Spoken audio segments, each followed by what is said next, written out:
Assalamu alaikum and Ramadan Mubarak! It is the 28th day of Ramadan, which means we have 1, maybe 2 days left. It has gone by very quickly, but this year it just feels a lot different. I live in Southern Illinois, and unfortunately for Ramadan, it's kind of a lonely and isolating time for me. I see everybody online getting so excited about Ramadan, being able to spend it with their families and with their communities, and I don't really have that. My mom's a revert, so her entire family is Christian. I do have Muslim family, but they live in Jordan. So do my parents. Alhamdulillah, I do have my brother here, so that's somebody. And we have some family friends who are basically family, so that's my community. I'm grateful for them. I at least have a few people. I'm eternally grateful for that. But I'm also the only Muslim at my workplace, so I'm the only one fasting and praying, and they're kind and they ask questions and they try to understand, so I do really appreciate that.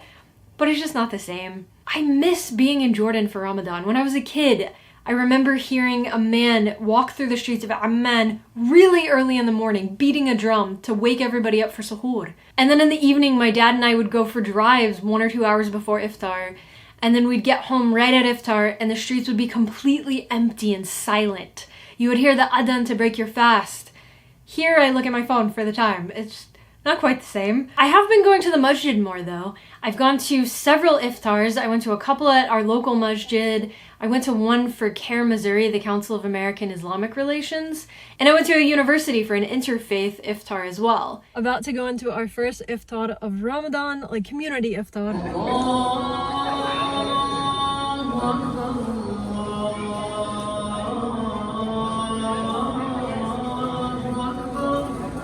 I've gone to prayers at the masjid. I go to Jama'ah prayer on Fridays. I even brought a couple of my coworkers to a Jama'ah prayer, which was a really cool experience. I've never brought any non-Muslims to the masjid before, and I really enjoyed being able to share this part of my life with them and share Islam with them.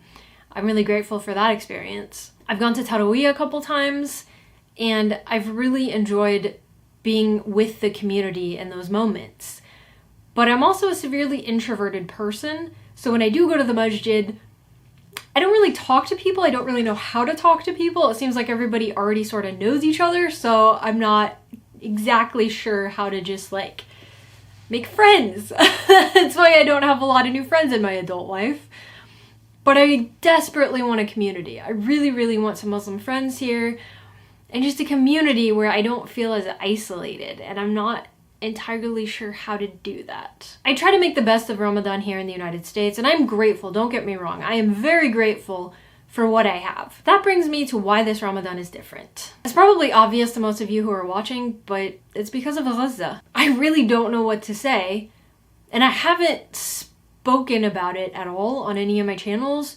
I've been sharing things on Instagram, so if you follow me on there, I have been sharing so many things about Palestine for months, but I haven't talked about it because I don't know how. I am not Palestinian. I am Jordanian, Circassian, American. However, I have Palestinian family members. I have Palestinian friends. I'm from Jordan, who has a giant population of Palestinians, and our cultures are so similar. I'm Muslim, and more than that, I am a human being. And when I see other human beings that are suffering, it breaks me. I don't know how to put the emotions into words exactly. Other than, I've not been okay. Most of the other Muslims and Arabs I know have not been okay either. I go on Instagram and I watch horrific videos. Absolutely horrific, disturbing things that I could never possibly imagine. And then I have to go into work and feed the capitalistic system. And it's physically and mentally draining every single day. And I don't know how people are doing it. Because I go to work, and while people there are somewhat aware of what is happening, some people had no clue and I had to inform them. But I go to work and everybody's just going about their normal lives and their little bubble. And I'm like, how is everything just normal right now? How are we functioning like this when such terrible things are happening? I feel like I'm the crazy person because I'm like, I should be more normal, but no, society is just a disaster right now, and frankly, we should not be acting normal because this is not normal. But I'm trying my best, as most people are. I've been doing everything that I feel like I can do. praying, donating, talking about it as much as I can with whoever will listen. I've been educating a bunch of people at work who weren't familiar with the situation before this, and there's been a lot of open dialogue, which has been nice and important. I feel like I'm kind of rambling, and none of these thoughts are very coherent, which is why I wasn't sure if I was going to make this, and I honestly don't know if I'm going to post this, but if you're watching it, I guess I did post it. I wasn't sure what to make or what to do, or if I even should. I haven't been making any content because I don't know how. And I don't know if I should be. Because I'll be scrolling through Instagram and I'll see all this important content about Palestine and people are talking about it, and then all of a sudden it's like a fridge restock video. Or it's like, let me see how much food I can eat in 1 hour. And I'm just like, in one video somebody is literally starving to death, and in the next one somebody is eating so much that they make themselves sick. I'm struggling with like watching short videos now, because it's a lot of just mindless scrolling, and it's so much information all at once that my brain just can't handle, because it's from all parts of the world, super, super lows, super, super highs, back to back to back. And it's just not healthy. So I feel like I'm shifting into just watching long form content now. If I want to watch something, I'm going to go onto YouTube and find a longer, more meaningful video and watch the entire thing and truly connect with the person that is making it. I miss that human connection. I'm so sick of things just being sold to me all the time. Buy this, buy that.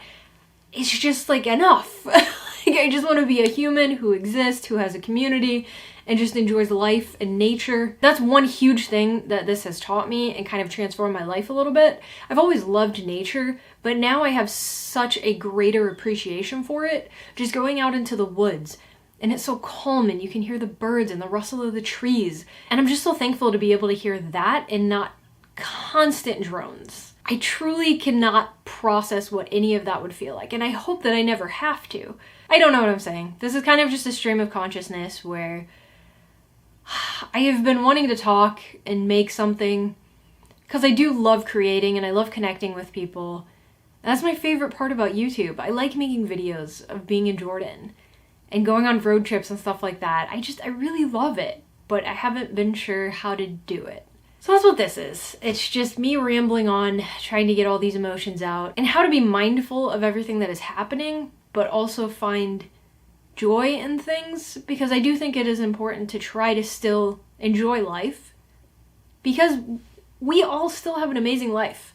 That is another thing that Gaza has taught me, is how grateful I am for literally everything. Things that I took for granted before, I try not to do that at all now. I have a house, I have a roof over my head, I have a bed that I can sleep in every night, I have water. Anytime I want to go turn on the faucet, water comes out. I can take a hot shower. I have drinking water that is clean. I have tons of food. If I ever am hungry, I can go eat. I've always appreciated food and water during Ramadan, which is what fasting is supposed to teach us. But now I feel like I appreciate it even more than I ever have. Just getting a sip of water and a date after watching videos of people in Gaza eating animal feed or just rotten food or whatever they can find. I am so grateful to have a glass of water, clean water, and a date. I'm also just amazed by their level of iman. Every single kid, every single person you go to, destruction surrounds them, people are dying, and the first thing they always say is, Alhamdulillah, thank God. And I realize that I need to do so much more work.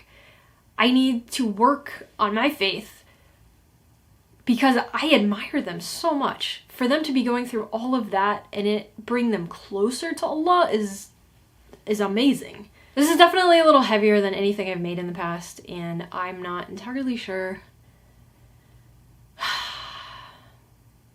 Yeah. I don't know what else to say. I hope that I can get closer to my culture, my faith, my community. I do think it's time for me to try to move back to the Middle East if I can. I miss it, and I feel like I need to go back. I also need to learn Arabic. My Arabic is terrible. I am really trying, but it's hard when you don't have anyone to speak it with you over here. I was in Jordan at the beginning of this year for about 6 weeks, and I already noticed that my understanding improved so much. By the end of it, I was understanding maybe 50-60% of conversations, which was huge, because before that it might have been like 30. So I'm just, imagine what I could do if I go back for like 6 months, a year, or whatever. I could finally become fluent. That's like my biggest regret in life, is not being able to speak Arabic, so I need to fix that. If you have any suggestions on how to work on that, let me know. Or if you're a tutor and want to help me out, let me know. I've been making a lot of traditional dishes this Ramadan to feel closer to home. We made mansaf. I made some haliva, which is a Circassian dish that my cousin actually taught me how to make when I was in Jordan. It's not as good as hers, but I tried my best. I'll get there. I tried to make kusamashi, but I think my zucchinis were too big and I didn't hollow them out all the way because they weren't quite as soft as I would have liked, but they were still good. They were alright. I'll get there. I made my own cheese. I made the cheese to put in the haliva. I am so proud of myself. The cheese was amazing. Oh, I also made masachen, but instead of doing it like the regular traditional way, I put it in little rolls, like wrapped them up in bread and then like put them in the oven and made them all crispy, and they were amazing. Absolutely delicious. That's a Palestinian dish and it's so good. I went to an iftar dinner at my friend's house. They're the family friends who are basically family. And I brought lazy cake. I don't know if you guys are familiar with that. We ate it all the time in Jordan as children. Anytime you ever went to any party, there was lazy cake. It's super easy. It's delicious. It's basically just like tea biscuits, condensed milk, and cocoa powder. We also ate on the floor, which I don't do too often, but it's really fun when you do. One of my favorite things that I discovered this Ramadan was something called Baba's Hummus. It is a company owned by two Palestinian siblings in Minnesota, and they started selling it in grocery stores where I live. But it's basically like packaged hummus, you know, the kind that you can find pretty much anywhere. I don't usually buy these types of hummus because I do not like the taste at all. I've had it a couple times and it's just so Americanized and just not authentic at all, and I don't enjoy it. But there was one Arab influencer on Instagram that was saying that this is like the best store-bought hummus they've ever had, and I was like, well, obviously I have to go try it. And it is so good. It is amazing. I am truly impressed. We've bought like 3 containers already. They also have some little like pizza puffs, which are quite good. Supposedly they have falafel, but I cannot find it anywhere where we live. I really want to try it because if it's anything like the quality of the hummus, I'm sure it's going to be amazing. But I'm just really excited we found that because it's a nice, easy way to get some hummus if I don't feel like making it. About a week ago, I went to the International store in St. Louis to buy some supplies. I got a taif that was like already made. All I had to do was stuff it. So I think we're going to have some of those tonight. And then we're also going to make some kanafa, which I bought at that international store, Habiba Kanafa. So they were selling both the kanafa dough and the cheese from Habiba in Jordan. So I'm very excited for this Habiba Kanafa, which we're going to make inshallah tonight. I think that's really all I want to say in this for now. The Eid is coming in a couple days. I might make a video for that. I don't know. We'll see. I hope you enjoyed this type of video, this little rambling of mine. I hope you're doing okay and you're having a blessed month of Ramadan. Or if you're not having Ramadan, I hope you're just having a really good month and I hope everything's okay. I am gonna go make some kanafa now. Let's go.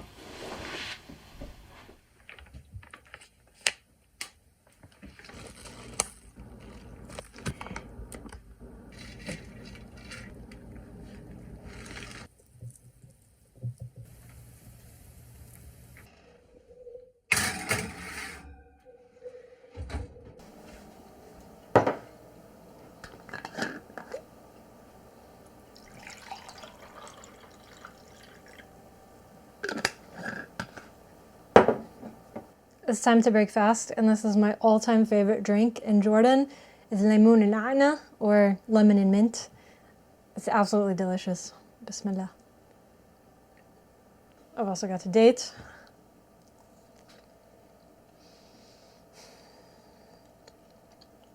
Allahu Akbar, Allahu Akbar, Allah.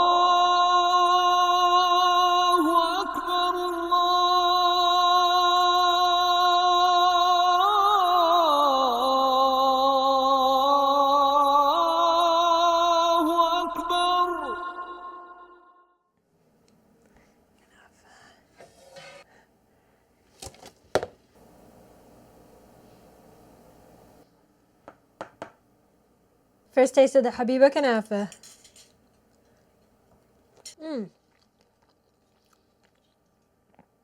Oh, I feel like I'm at home.